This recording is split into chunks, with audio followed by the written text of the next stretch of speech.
Miten Lean-filosofiaa voi soveltaa ihan käytännössä? No tässä 3 tapaa.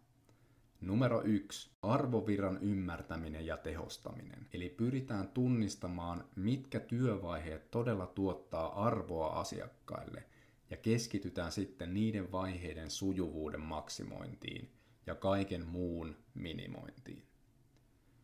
Numero 2. Jatkuvan parantamisen kulttuurin kehittäminen. Esimerkiksi niin, että kannustetaan työntekijöitä tunnistamaan ja toteuttamaan pieniä parannuksia jatkuvasti. Luodaan ympäristöä, jossa kaikki on mukana parantamassa prosesseja. Numero 3. Laadun parantaminen. Korostetaan laadun merkitystä jokaisessa prosessissa ja prosessin vaiheessa. Pyritään tunnistamaan ja korjaamaan laatuvirheet siellä, missä ne syntyy. Ja kehittämään prosesseja niin, että virheen toistumisen mahdollisuus voidaan minimoida.